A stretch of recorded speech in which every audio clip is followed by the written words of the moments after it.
સુરતના ડુંગળી કાપવા જેવી સામાન્ય બાબતે મિત્રએ જ મિત્રની ચકચારી હત્યા નિપજાવી।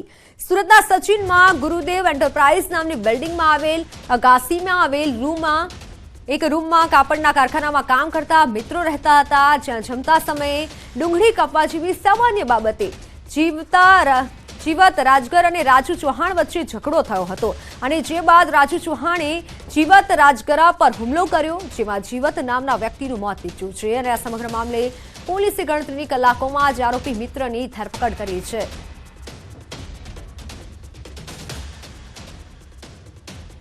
ગઈ તારીખ 31 અને પહેલી તારીખની રાત્રિના બંને વચ્ચે જમવાનો બનાવ અને એ બાબતે કાંડા કાપવા માટે બંને વચ્ચે ઝઘડો થયેલો અને ઝઘડામાં આ કામના આરોપીએ જીવતને કોઈ પણ હથિયારથી મારતા અને ધક્કો મારતા એ મરણ પામેલ છે। આ બાબતે હત્યાનો ગુનો દાખલ કરવામાં આવેલો।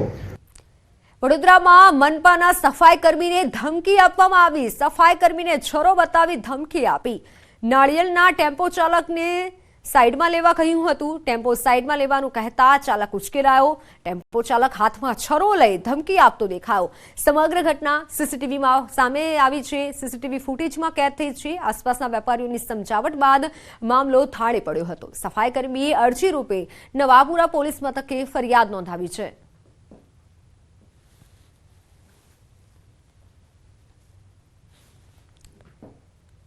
વાત મોરબીની। મોરબીમાં દુકાનદારે સામાન લેવા આવતી યુવતી સાથે આચર્યું દુષ્કર્મ। આરોપી ગોપાલ મકવાણા નામના દુકાનદારે આ વાવરૂ ઓરડીમાં લઈ જઈ દુષ્કર્મ આચર્યું। આરોપીએ પીડિતાની માતા, બહેન અને ભાઈને માર માર્યો।